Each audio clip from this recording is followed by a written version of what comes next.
सीधे आपको दिखाते हैं, प्रधानमंत्री नरेंद्र मोदी परीक्षा पर चर्चा कर रहे हैं।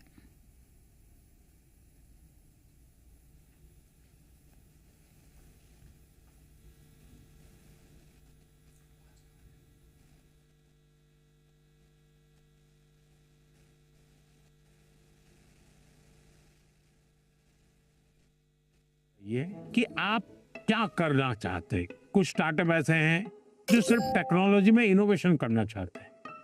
किसी को लगता है मैं ड्रोन बनाऊं, किसी को लगता है कि मैं घर में बिजली की व्यवस्था ऐसी खड़ी कर दूं। अपने किसी 4 दोस्तों को देख जानती होगी जो टेक्नोलॉजी में एक्सपर्ट हैं। एक आध दोस्त है फाइनेंस में एक्सपर्ट है। चलो 4 लोगों की टोली बना दे, साइड में अपन स्टार्टअप शुरू करते हैं। जरूर नहीं कोई स्टार्टअप के लिए कोई 25 साल की उम्र चाहिए, आप कभी भी शुरू कर सकते हैं। छोटे छोटे स्टार्टअप से भी काम शुरू हो सकता है। तो मैं समझता हूँ कि अगर आपकी रुचि है तो बहुत अच्छी बात है।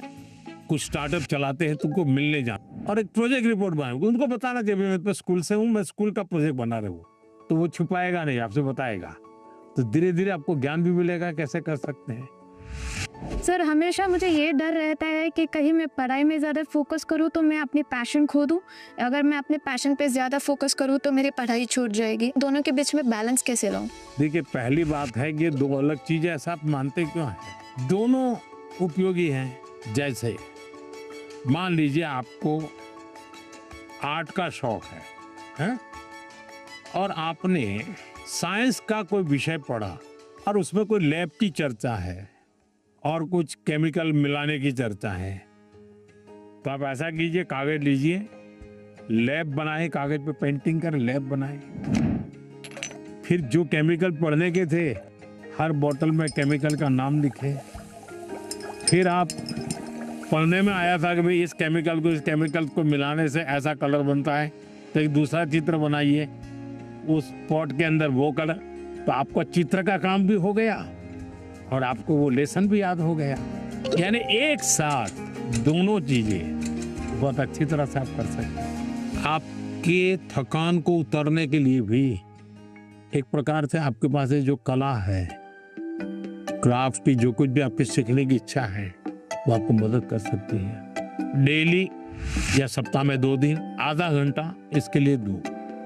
समाज जीवन में जिसकी जरूरत है वो शिक्षा तो करनी है, लेकिन जो व्यक्ति के जीवन में उपयोगी है वो आप इससे कर सकती हैं। हमारा देश भी 2047 में डेवलप्ड राष्ट्रों के साथ एक होने वाला है।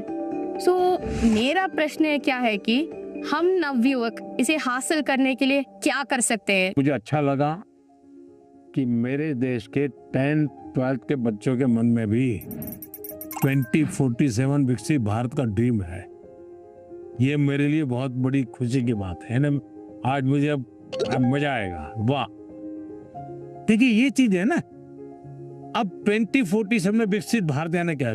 आपने कभी सिंगापुर के विषय में सुना होगा। सिंगापुर एक जमाने में एक मछुआरों का छोटा सा गांव था, उसमें से आज इतना बड़ा बन गया। तो ली कुआन यू कहते थे कि भाई अगर हमको डेवलप कंट्री बनना है तो हमें अपनी आदतें डेवलप कंट्री के लोगों की होती वैसी बनानी पड़ेगी।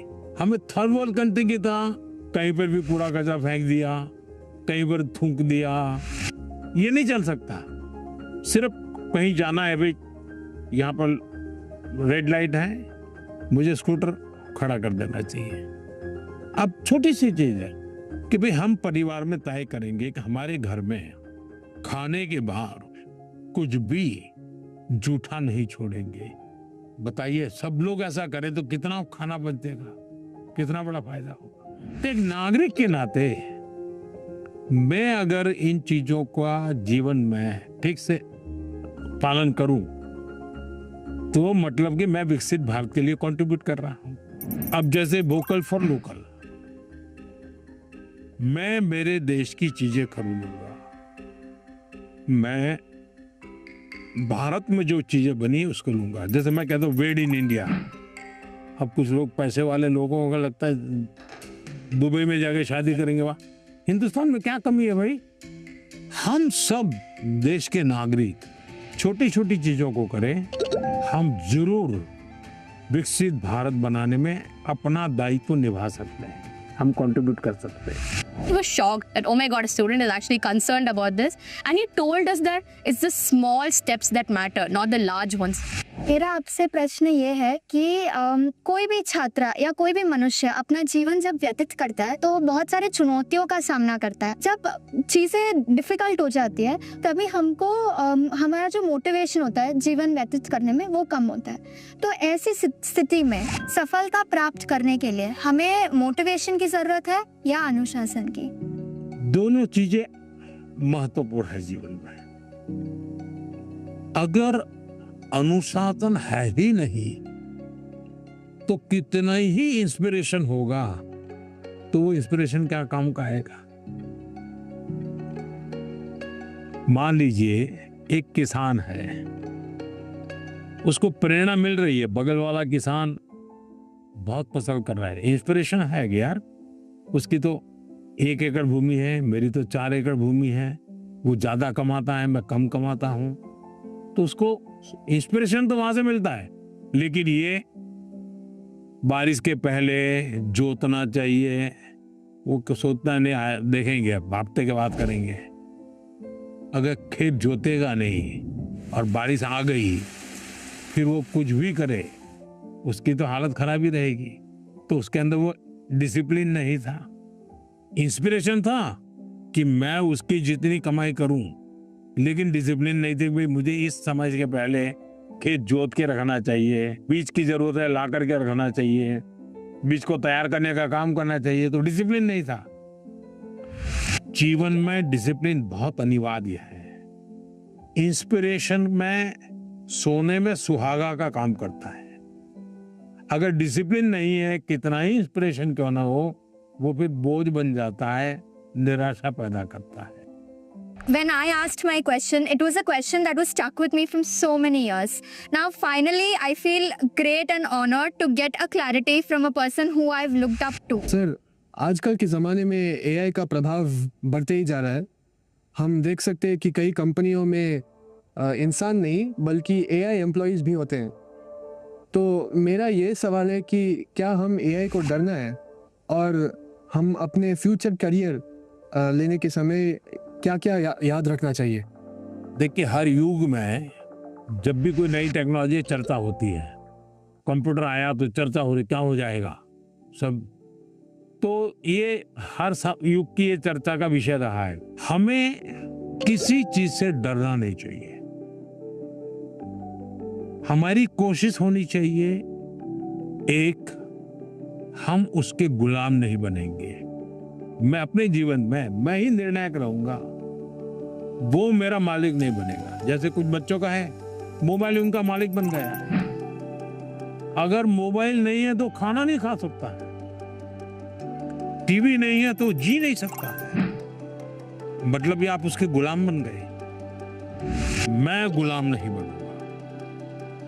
एक बार मन में ये पक्का कर, हर टेक्नोलॉजी का हम ज्यादा उपयोग कर सकते हैं। अगर मैं एआई को पूछूं मुझे ये किताब कहाँ से मिलेगी, कौन सी है, इस विषय पे अच्छी किताब कौन सी है, हो सकता है वो गाइड करे, आपको ये काम आएगा। लेकिन तुम कहोगे मैं ही पढ़ूंगा, तुम ही मुझे बता दो अंदर क्या है, तो फिर गड़बड़। और हमेशा ही नेचर ऑफ जॉब बदलेगा, नेचर ऑफ जॉब बदलना है। और पहले भी जब बैलगाड़ी में लोग जाते थे तो एक प्रकार का जॉब था, अब वो हवाई जहाज में जाने लगा तो बहुत कुछ बदल गया, लेकिन जीवन तो चलता रहा। तो मैं समझता हूँ हमने टेक्नोलॉजी को समझना होगा, खुद का विस्तार करना होगा, उसमें उस टेक्नोलॉजी की ताकत को जोड़ना होगा, हमारे कामों में वैल्यू एडिशन करें। अगर ये होता है तो मैं पक्का मानता हूँ कि कितने ही उत्तम से उत्तम टेक्नोलॉजी क्यों ना आए, हमें उपयोग होने ही वाली है, हमें डरने की जरूरत नहीं है। I never believed I would be the one to be chosen to have such a gracious occasion with our Prime Minister. It was a really great experience. I am completely overwhelmed and it felt surreal. He felt like a family more than a prime minister.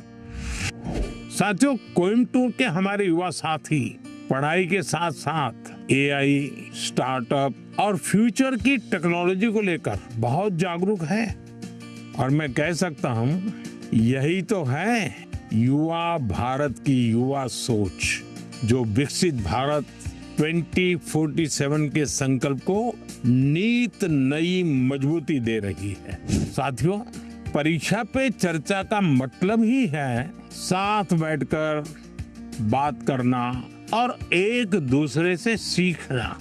और इसी सिलसिले को आगे बढ़ाते हुए हमारी चर्चा कुछ हफ्तों के बाद कोयम्बटूर से निकल करके छत्तीसगढ़ की राजधानी रायपुर पहुंच गई। वहां भी बच्चों से मेरी बहुत दिलचस्प बातें हुई और मैं कह सकता हूं सिर्फ बातचीत नहीं, बहुत मजेदार चीजें खाने का भी मौका मिल गया। आप भी इसका आनंद लीजिए।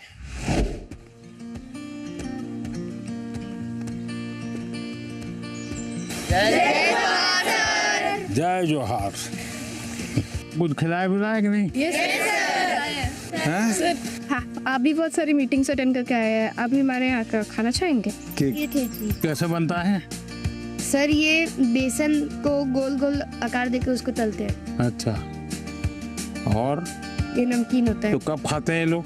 सर दिवाली के टाइम, दिवाली टाइम का खाते हैं? ज्यादातर दिवाली टाइम पे बनते महाराष्ट्र में इसको क्या कहते हैं? हैं। महाराष्ट्र में ऐसा ही बनता हो, चकली कहते हैं। हाँ सर। ये क्या है? सर ये खुरमी है, हाँ। हमारे गुड़ से बनती है, आटे से बनती है, सूजी से बनती है।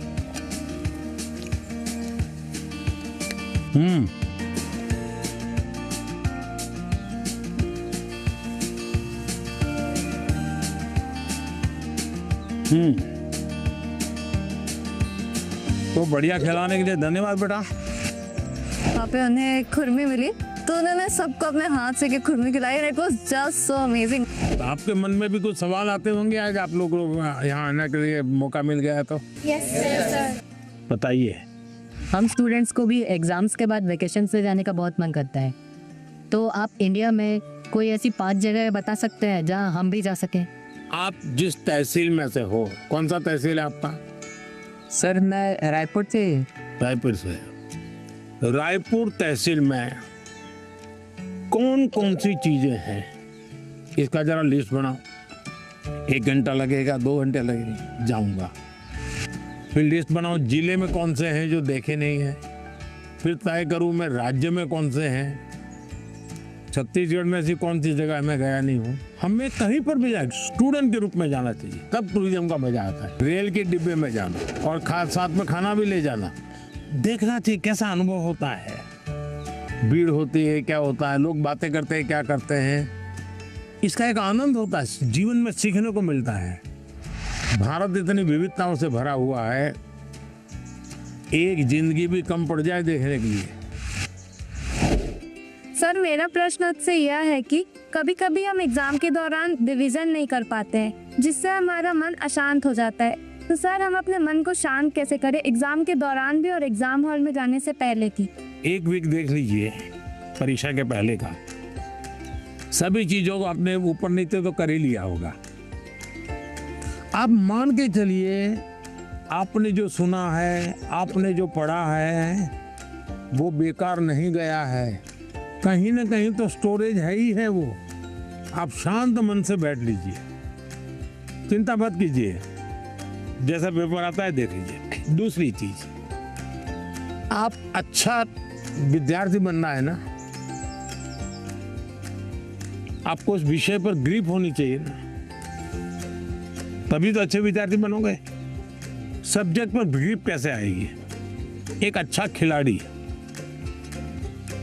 खिलाड़ी कैसे बनता है?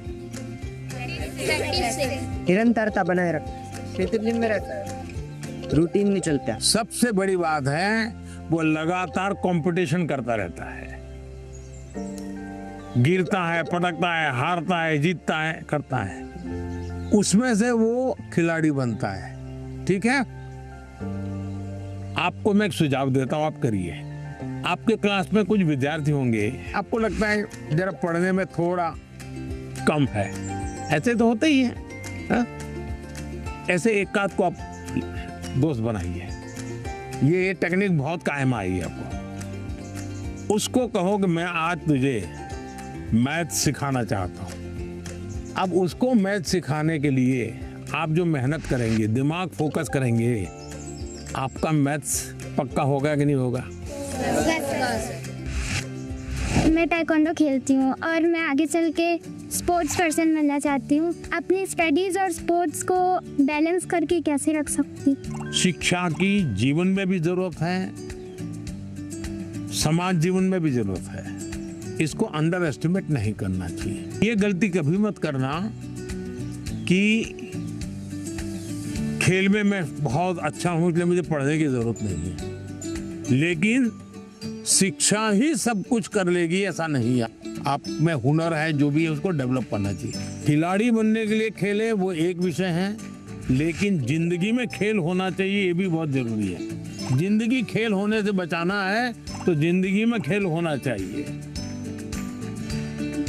खेलना भी है, खेलूंगा तो खिलूंगा, और पढ़ना भी है ताकि और लोग कहें नहीं कि इसको कुछ पढ़ना वढ़ना आता नहीं इसलिए मैदान में रहता है। नहीं, पढ़ने में भी मैं पावरफुल हूँ, खेलने में भी पावरफुल। वो जो भी बताए उसको मैं अपने लाइफ पे इम्प्लीमेंट करने का कोशिश करूँगी और मैं लफ्ज़ों में बयान नहीं कर सकती आज जो भी हुआ।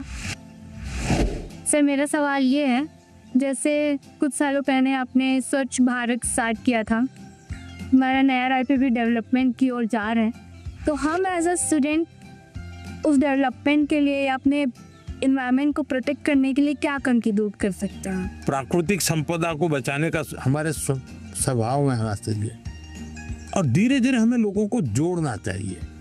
अब जोड़ते रहते हैं तो बदलाव आता है। खुद के जीवन में कुछ नियमों का अगर हम पालन करते हैं, जैसे अब पानी, मुझे बताइए कि मैं ब्रश कर रहा हूँ और पानी बह रहा है। अरे भाई तुम ब्रश कर रहे हो तो पानी तो बंद करो, जब मुंह धोओगे तब पानी लेना। छोटी छोटी चीजें होती हैं। एक बार मैं एक गांव की यात्रा कर रहा था, दूर से मैंने देखा कि एक जगह एकदम से जंगल जैसा लग रहा है, हरी भला। क्या है बोले तो स्कूल है। ओके, सब इतना सूखा है, ग्रीन है। वहाँ एक टीचर थे, उस टीचर ने ये जो पेट्रोल पंप होता है वहाँ जो ऑयल के कैन वगैरह होते हैं वो इकट्ठे करते थे वो, और बच्चों को कहते थे कि तुम्हारे घर में वो जो पानी होता है जिसमें खाने का कुछ अंश होता है वो इस बोतल में रोज स्कूल आओगे तब भर करके आना। तो सारे बच्चे वो बोतल भर के या जो उनको कंटेनर दिया है वो भर करके आते थे, और उन्होंने वहाँ पेड़ लगाए थे। हर बच्चे को एक पेड़ दे दिया गया था। वो जो पानी ले आता था वो उसमें डालना होता था। उसको फर्टिलाइजर का भी काम करता था, सब्जी वब्जी के टुकड़े होते थे। उसके कारण वो पूरा स्कूल को चारों तरफ एकदम से ग्रीन बन गया था। एक टीचर ने इतना बड़ा परिवर्तन लाया। मानवीय रूप से व्यवहार करे तो बदलाव शुरू हो जाता है। छोटी चीजें हैं, हम आराम से कर सकते हैं। समाज का वातावरण हमारे स्वभाव में आना चाहिए। आप इतने साल से देश को संभाल रहे हो, देश के लीडर हो, तो आप फ्यूचर जनरेशन से, हम बच्चों से ऐसी कौन सी क्वालिटी एक्सपेक्ट करते हो कि हमारे अंदर आनी चाहिए कि लीडर के रूप में? ऐसा लीडर बनना है कि लीडर बनना है? दोनों बनना है। देखिए, पहले लीडर बनिए। जो काम है मन में तय करिए, कोई करे या ना करे मैं करूंगा। जब ये शुरू आ जाएगा, मैं अपने से शुरू करूंगा, तो आप देखिए अपने आप लीडरशिप आना शुरू हो जाएगी। जैसे मान लीजिए कूड़ा कचरा है, आप जा रहे हैं और आपने एक उठा लिया, तो आपके साथ जो 4 लोग चलते होंगे ना, आपने देखा होगा वो भी, उनको भी लगे यार उठा लो। मतलब आप लीडर बन गए कि नहीं बन गए? अच्छी चीज है, हमें अपने आप को हमेशा लीडर रोल में तैयार करना चाहिए। ये अच्छा विश्वास है, विचार भी अच्छा है। लेकिन लीडर का मतलब ये नहीं है कि चुनाव लड़ना, पॉलिटिकल पार्टी बनाना, पार्टी में जाना, लच्छादार भाषण करना, ऐसा नहीं होता लीडर। मतलब लीडरशिप में एक क्वालिटी होनी बहुत जरूरी है कि आप 10 लोगों को अपनी बात समझा पाओ। थोपनी नहीं है, समझानी है। समझाने के लिए पहले उसको समझना है।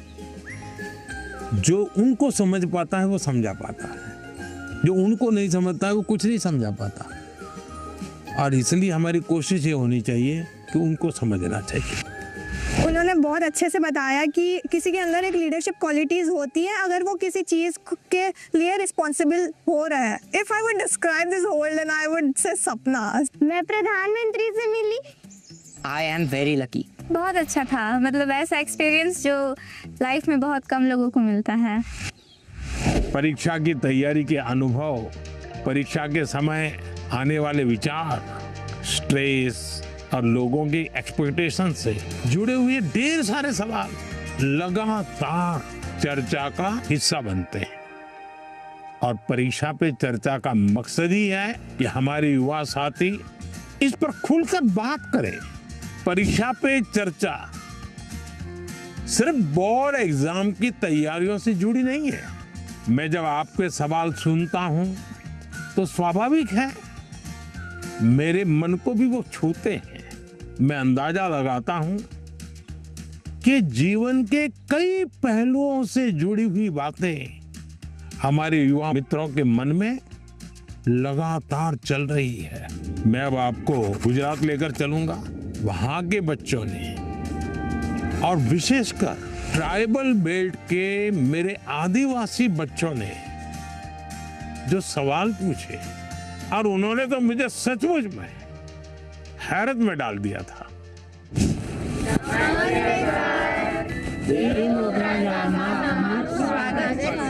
वाह, तो मैंने तो कही आज बता हिंदी में बोलवा उनसे फाउसन है। चलिए सर जब आए तो हमने देखा कि उन्होंने एक कोटी पहन रखी है जिस पे वारली आर्ट है। तो हमारे आदिवासी समाज में वारली आर्ट का बहुत महत्व है, तो हमें ये देख के बहुत अच्छा लगा। तुम बहुत एक्साइटेड थे आपको मिलने के लिए। किसी और बच्चे को आपसे मिलने और आपसे बातें करने के लिए कितने सवाल होते हैं, लेकिन हम उतने नसीब वाले हैं कि जो आपके साथ बातें करें। आप कितने दूर से आए? हम यहाँ रेडियापाड़ा से। रेडियापाड़ा से ही आए। अच्छा, मांडवी से। मानवी, अच्छा, क्या नाम? जय। जय और रवि है। इतने बड़े हो गए आप लोग। पहचानते इनको? बताया कैसा मेरा परिचय आपसे? इनकी हिम्मत आई कि नहीं आई सबका? हाँ, ये मुझे पहले भी एक बार मिलने आए थे दोनों। चलिए बताइए, आप लोग कुछ पूछना चाहते हो, कुछ जानना चाहते हो, बताइए। सर हमारे माता पिता ने यह बताया कि पहले कुछ आदिवासी इलाके थे जो बहुत ही पिछड़े हुए थे, तो उन्होंने यह भी बताया कि आपका गुजरात के आदिवासी इलाकों से बहुत लगाव भी और आपने वहाँ बदलाव भी किया। तो मैं जानना चाहूँगा कि आपको इस चीज़ की प्रेरणा कहाँ से? आपको पाल चित्रिया की घटना मालूम है? हाँ है। वहाँ आदिवासी समाज के बहुत बड़ा आज़ादी का संघर्ष लड़ा था। एक बार बहुत भयंकर अकाल हुआ था, तो उस समय मैं उस क्षेत्र में काफ़ी दिनों तक रह करके काम करता था। तो उस समय लगता था कि यहाँ एजुकेशन पे ध्यान देना चाहिए। उसके बाद जब मुझे मौका मिला, मुख्यमंत्री बना, तो मैं ध्यान देने लगा। आपको हैरानी होगी, एक समय ऐसा था कि उमरगांव से अंबाजी तक एक भी साइंस स्कूल नहीं था। तो बाद में आपने तो देखा, अब तो 2 यूनिवर्सिटी है, साइंस स्कूल है, इंजीनियर ITI है, बहुत सारा बदलाव आया है।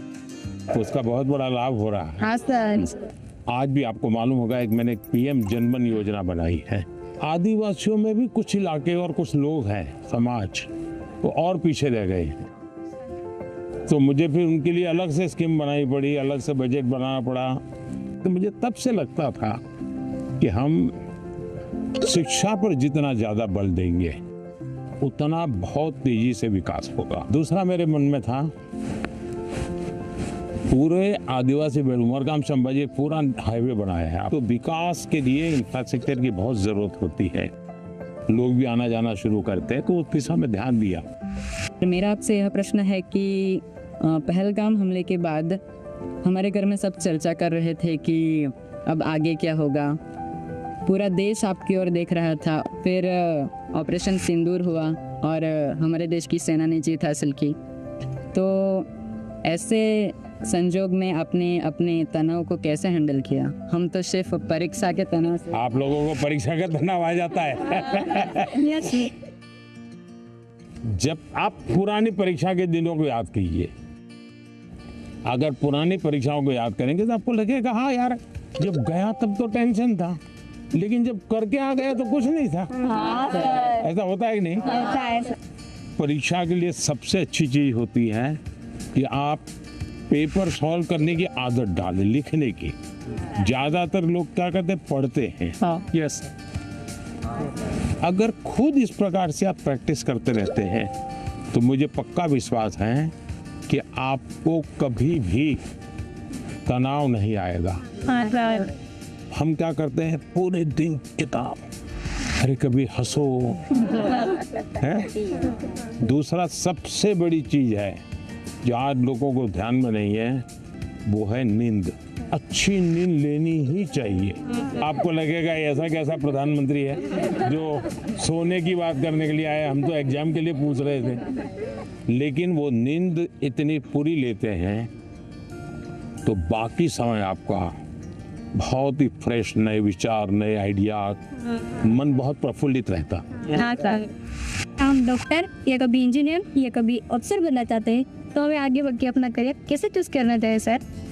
अगर आपने एक महीने में 10 चीज अलग अलग बता दी तो घर वाले क्या कहेंगे, इसका तो कोई ठिकाना ही। ये तो अच्छी चीज है कि आपको कुछ किसी को देख के लगा मैं भी ऐसा बनता तो क्या होता। अगर ये हमको करना है, जो व्यक्ति बहुत बड़ा बन गया है वो बड़ा बनने की इच्छा होना बुरा नहीं है, लेकिन वो बड़ा बना है तहीं से अपने को जोड़ो मत। कहाँ से शुरू किया था, अगर आपका ध्यान उस पर होगा तो फिर अगर हाँ यार यहाँ से चलो मैं शुरू करता हूँ। कोई कहेगा कि मैं क्रिकेटर बना, लेकिन जब मैं 8वीं कक्षा में था तो सुबह 4 बजे उठ करके साइकिल चला करके स्टेडियम तक जाता था और फिर मैं 2 घंटे प्रैक्टिस करता था। तो फिर तो मैंने लगा अच्छा इतना मेहनत करना पड़ता है, चलो मैं शुरू करता हूँ। अभी तो क्या लगता है, देखिए यार सेंचुरी लगा दी, फोटो छप गई। तो सपनों के लिए जीना सीखे, सपनों के अनुकूल जिंदगी बना। लेकिन शोर अगर मचाए तो सफलता शोर मचाए। हाँ। जैसे ही आप नंबर 1 आ जाएंगे तो सफलता शोर मचाएगी नहीं मचाएगी? पूरे स्कूल को पता चलेगा नहीं चलेगा? पूरे गांव को पता चलेगा नहीं चलेगा? तो हमारी कोशिश ये होनी चाहिए। सर ने जो बातें कही, जो मैंने सुनी, सब मैंने अपने जीवन में आगे बढ़ने के लिए और आगे बढ़ के कुछ बनने के लिए सब अपने लिए सोचा। आइए सर, अब हम ले चलते हैं हमारे कल्चर से रिलेटेड कुछ चीज़ें दिखाने। सर, ये है वारली पेंटिंग्स है, जो एक कार्डबोर्ड बनाते हैं उससे ऐसे पेंटिंग करते हैं। ये सभी वो चीज़ें हैं जो हमारे कल्चर से रिलेटेड है। सर, हमने आदिवासी का जो आदिवासी है उनके कलाकृतियों को रिप्रेजेंट किया है, जैसे कि चित्रकला है, ये लिपन आर्ट, ये जो मैंने बनाया ये है पिथुरा आर्ट। खुद बनाए हो? यस सर, आपके लिए ये बनाया है। क्या नाम आपका? किशन है। ये आपकी हैंड राइटिंग है? Yes sir. अरे वाह, थैंक यू सर। कितने बढ़िया है भाई। घर की दीवारों पे ये बनाए हैं और उनकी पूजा भी करते हैं। वाह, तो आप तो बड़े आर्टिस्ट हो गए भाई। हाँ सर। मुझे बहुत अच्छा लग रहा है कि हमारे भारत देश के वड़ा प्रधान ने मेरी पेंटिंग्स ली है, और सर ने भी बहुत अच्छी तरह के हमारे साथ, जैसे हम खुद फ्रेंड्स के साथ बात कर रहे हैं, ऐसा फील हो रहा था। प्लीज आपसे ये सवाल है कि आपकी लाइफ में आपके टीचर्स का क्या रोल था? बहुत रोल था, बहुत रोल था। जैसे मैंने बताया, मेरे टीचर हमें डेली कहते थे कि आप लाइब्रेरी जाइए, टाइम्स ऑफ इंडिया में ये एडिटोरियल के ऊपर एक वाक्य रहता है, वो अपने उसमें लिख करके आइए, और दूसरे दिन वो उसकी चर्चा करते थे। तो ऐसी बहुत सी चीज़ें थी, जैसे ये जो फिटनेस वाला मामला है, तो मेरे यहाँ एक परमार साहब करके से, जब मैं प्राइमरी में था, वो बहुत आग्रही रहते थे फिजिकल फिटनेस के लिए, सिखाते थे भी थे, और योगा सिखाते थे, मलखम सिखाते थे। हम प्लेयर नहीं बने, लेकिन हमें ये तो समझ आया कि ये शरीर के लिए ज़रूरी है। तो हर टीचर का हर एक के जीवन में, आप दुनिया के कितने भी बड़े महान पुरुष को मिलिए, उसके जीवन से 2 बातें जरूर मिलेगी। वो एक वो कहेगा कि मेरे जीवन में मेरी माँ का बहुत बड़ा रोल है। हाँ वो तो दूसरा कहेगा मेरे जीवन में मेरे टीचर का बहुत बड़ा रोल। हर एक क्षेत्र में हमारा देश आगे बढ़ रहा है, तो आप बताएंगे कि हमारे देश से आदिवासी समुदाय के लोग हमारे देश को आगे बढ़ाने में क्या कर सकते हैं? वह देखिए, देश जो आज आगे बढ़ा है ना, वो आदिवासी समाज के कारण ही बढ़ा है। आज देश का पर्यावरण बचा है तो आदिवासी समाज के कारण बचा है। वे प्रकृति की पूजा करते हैं, प्रकृति की रक्षा करते हैं। आज भी हमारे देश की सेना सर्वाधिक देश भर के आदिवासी समाज के बेटे बेटियां सेना में है। आज देश के हर क्षेत्र में अब कोई फर्क नहीं रहना चाहिए। हमारे लिए कोई फर्क नहीं है। हमारे पास तो अब जैसे स्पोर्ट्स में हमारे आदिवासी बच्चे बहुत कर सकते हैं, इनका डेवलपमेंट हुआ, देश का नाम रोशन। आपको मालूम है अभी क्रिकेट महिला टीम जीत करके आई, पता? क्रांति गौड़ नाम की बच्ची है मध्य प्रदेश से, वो आदिवासी बेटी है। उसने खेलकूद में नाम कमाया है। और वैसे भी हमारे देश के कई खिलाड़ी हैं जो आदिवासी समाज से हैं और उन्होंने बहुत बड़ा नाम रोशन किया है। उसी प्रकार से हुनर, आपके पास इतनी कला है, आप अगर टेक्नोलॉजी सीख लें तो यही सामर्थ्य कितना आगे बढ़ जाएगा। तो एक तो हमें नौकरी के लिए जिंदगी ये नहीं हो सकता। नहीं। सपना तो ऐसा होना चाहिए भाई मैं एक ऐसी जिंदगी जीना चाहता हूँ, उसके लिए मैं जिंदगी को बनाऊंगा। अगर ये हम करते हैं तो हमें बहुत लाभ होगा। गाना गाएंगे, चलिए सुनाइए।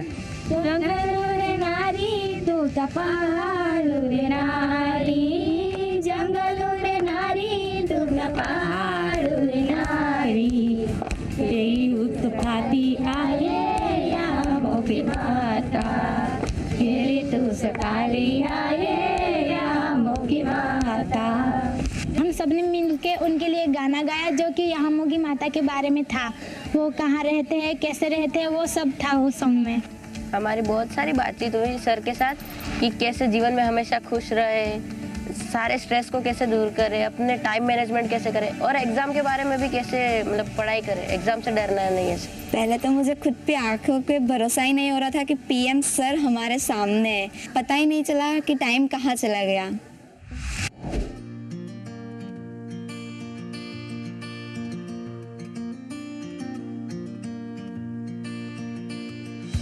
परीक्षा पे चर्चा का हमारा सफर अष्टलक्ष्मी यानी नॉर्थ ईस्ट भी पहुंचा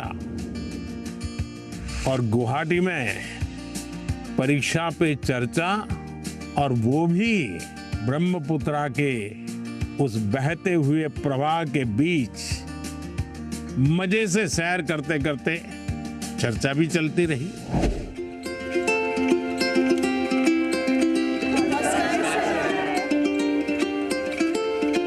चलिए बैठिए।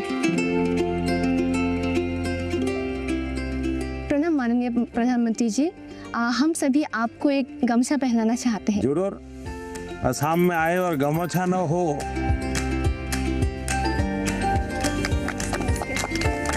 वाह। उनका जो प्रेजेंस है ना वो बहुत ही कामिंग है, लाइक रिलैक्स जैसा लग गया। बैठे रहने पर जो एंजाइटी होती है सब निकल गया। उनके साथ एक साथ बहुत बातें की है फिर हमने। अच्छा, आप लोगों ने परीक्षा पे चर्चा कार्यक्रम पहले कभी देखा है टीवी पर? हाँ सर। अच्छा, कभी आप लोगों ने वो किताब देखी? हाँ सर। Exam warrior. तो उसमें से फिर आपको पहले जो सोचते थे परीक्षा के पहले और अब सोचते हैं, उसमें क्या फर्क है? किताब पढ़ने के बाद या कार्यक्रम देख क्या फायदा हुआ आपको? परीक्षा से इतना डर नहीं लगता। आपके जो मंत्र दिए हैं ना, वैसे जैसे कि लाइक परीक्षा को एक सेलिब्रेशन उत्सव की तरह सेलिब्रेट करना चाहिए। तो अब थोड़ा थोड़ा परीक्षा के तरफ से मतलब डर कम रहा है फर्क। लेकिन डर तो घर के लोग डराते हैं ना। हाँ सर। हाँ? पूछते हैं कि लाइक वो एक नंबर कहाँ गया, क्यों कटा एक नंबर। जीवन में अगर संतोष हो जाता बस बहुत हो गया, अब क्या, तो फिर जीवन में प्रगति नहीं होती। ये जीत तो रहनी चाहिए मन में, लेकिन उसके लिए मैंने मंत्र में एक बात बताई है सर हमें किसी और से प्रतियोगिता नहीं करना चाहिए। या शाबाश।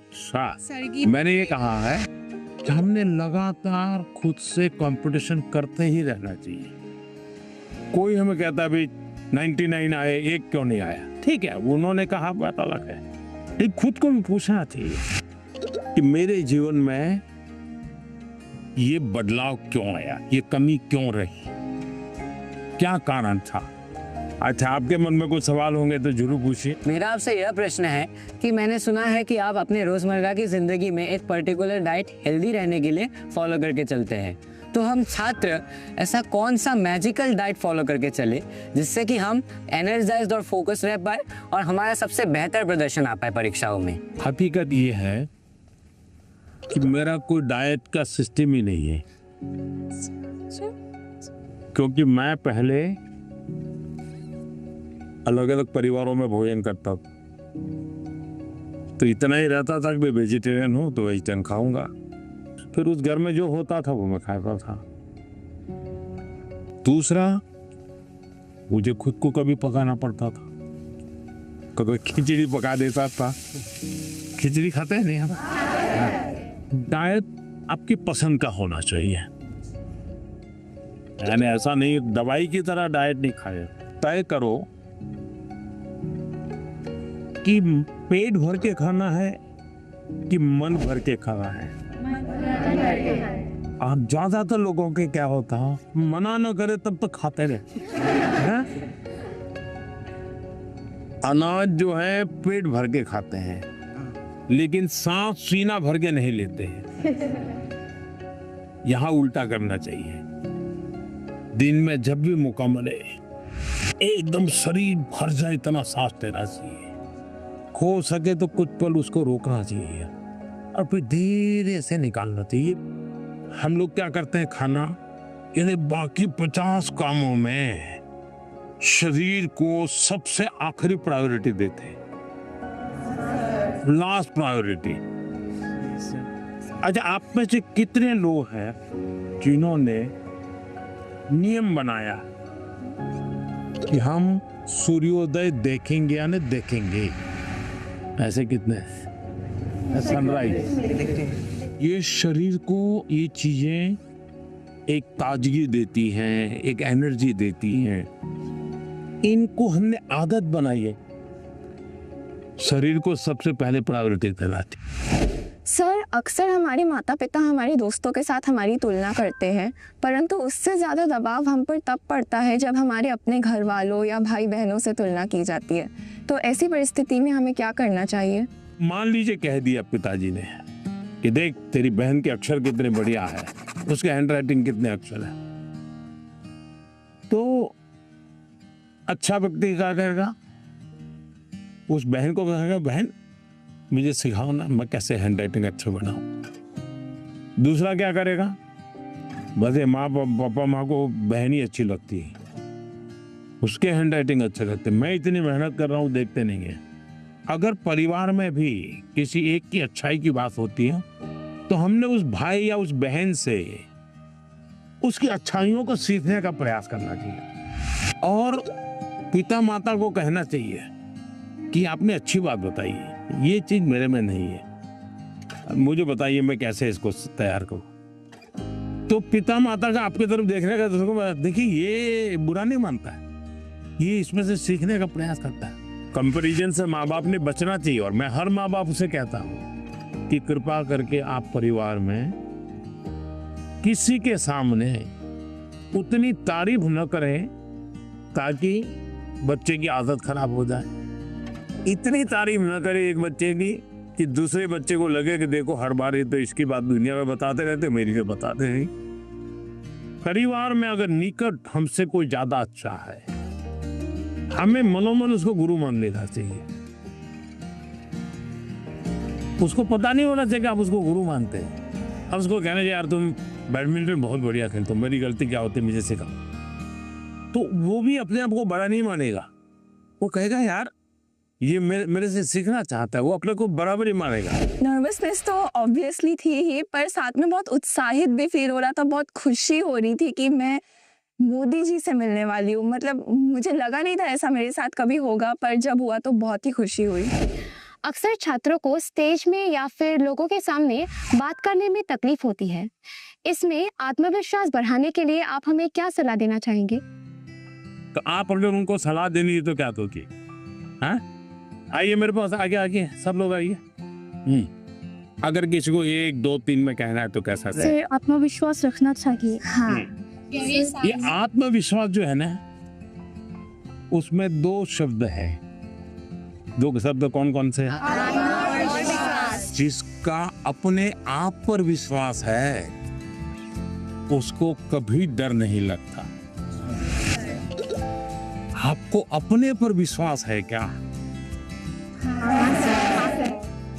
अगर खुद पर विश्वास है तो आप हर चीज को पार कर सकते हैं। जिसको खुद पर विश्वास होता है करता क्या है?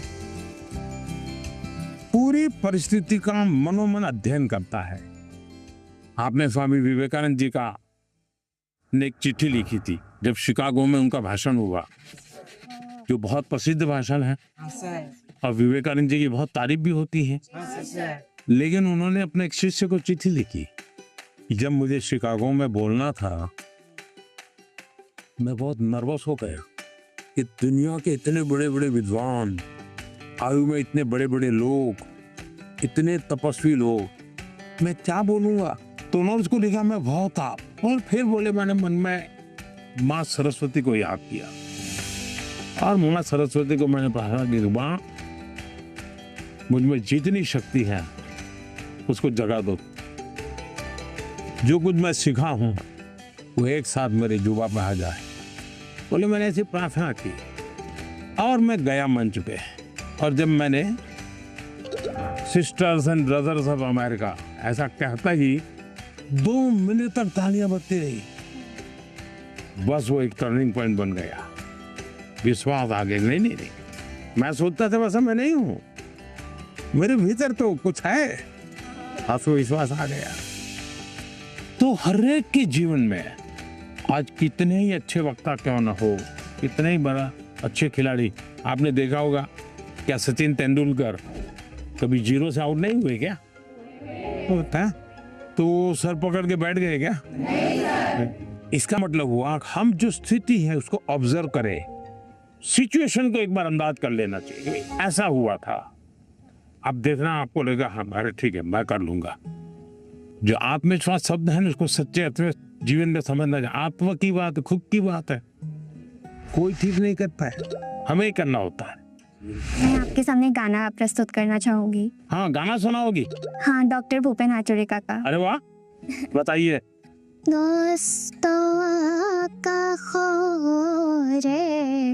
সপোন ৰহত হানি ক্লান্ত লুই তৰে হেঙুলীয়া পানী। वाह, हमारे गांव में हमारे घर के पास माईजान टी स्टेट है। वहाँ पर मेरी मामी 8 सालों से चाय पत्ती तोड़ने की काम करती है। तो आप चाय बागान से है? आप पढ़ती हैं अच्छी तरह, माँ पढ़ाती हैं और चाय का भी काम करती हैं। तो क्या लाई हो? आपके लिए चाय पत्ती लाई। तो मुझे चाय बनानी होगी। हैं? चलिए, बहुत बहुत धन्यवाद। आपकी माँ को हमारा प्रणाम कह देना। मैंने कभी सोचा ही नहीं था कि टी गार्डन का लड़का होकर मैं प्रधानमंत्री जी से मिल पाऊंगा। मुझे विश्वास ही नहीं हो रहा है कि मैं प्रधानमंत्री जी से मिल पाया। इतना जनरेशन गैप होने के बाद भी जब वो हमारे बातों को समझते हैं, मतलब बहुत अच्छा लगा। आपने देखा कि कैसे एग्जाम की बात तो हुई ही, साथ ही लोकल संगीत, असम की चाय, वो भी परीक्षा पे चर्चा का यादगार हिस्सा बन गई। परीक्षा एक ऐसा अवसर है और परीक्षा के लिए हेल्दी कंपटीशन की भावना हमारी तैयारी को और बेहतरीन बनाती है। इन सभी चर्चाओं में स्थान अलग अलग थे, स्टूडेंट्स अलग अलग थे, अनुभव अलग थे, लेकिन हर चर्चा का उद्देश्य एक ही था, हर स्टूडेंट को सुनना, समझना और साथ मिलकर कुछ न कुछ सीखना। आप सभी को मेरी बहुत बहुत शुभकामनाएं, बहुत बहुत धन्यवाद।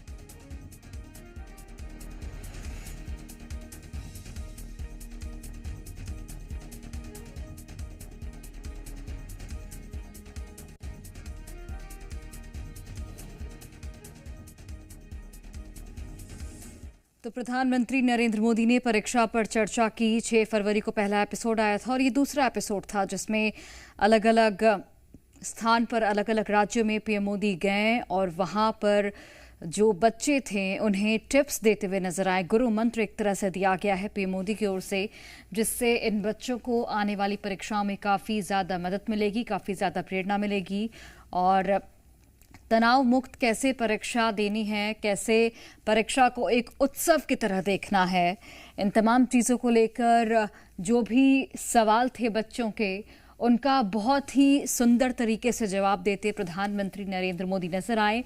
और बच्चों को भी ये आपने कहते सुना कि जब वो पीएम मोदी से बातचीत कर रहे थे उन्हें ऐसा लग रहा था कि वो अपने दोस्त से बात कर रहे हैं। तो यही पीएम मोदी की खासियत है कि वो जहाँ भी जाते हैं जो आसपास लोग होते हैं उन्हें अपना बना लेते हैं। और स्टूडेंट्स, पेरेंट्स के लिए ये बहुत ही ज़रूरी परीक्षा पर चर्चा कार्यक्रम, जिससे न सिर्फ स्टूडेंट्स को काफ़ी ज़्यादा मदद मिलती है बल्कि उनके अभिभावक भी काफ़ी कुछ सीखते हैं। छत्तीसगढ़ की राजधानी रायपुर पहुंच गई। वहां भी बच्चों से मेरी बहुत दिलचस्प बातें हुई और मैं कह सकता हूं सिर्फ बातचीत नहीं, बहुत मजेदार चीजें खाने का भी मौका मिल गया। आप भी इसका आनंद लीजिए।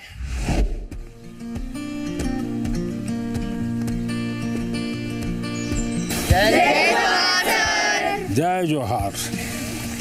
कुछ खिलाया पिलाया कि नहीं? हाँ, आप भी बहुत सारी मीटिंग्स अटेंड करके आए हैं। आप भी हमारे यहाँ का खाना चाहेंगे? कैसे बनता है? सर ये बेसन को गोल गोल आकार देकर उसको तलते हैं। अच्छा, और ये नमकीन होता है। तो कब खाते हैं लोग? सर दिवाली के टाइम। दिवाली टाइम का खाते हैं? ज्यादातर दिवाली टाइम पे बनता है। महाराष्ट्र में इसको क्या कहते हैं? महाराष्ट्र में ऐसा ही बनता हो, चकली कहते हैं। हाँ सर। ये क्या है? सर ये खुरमी है। हाँ। हमारी गुड़ से बनती है, आटे से बनती है, सूजी से बनती है।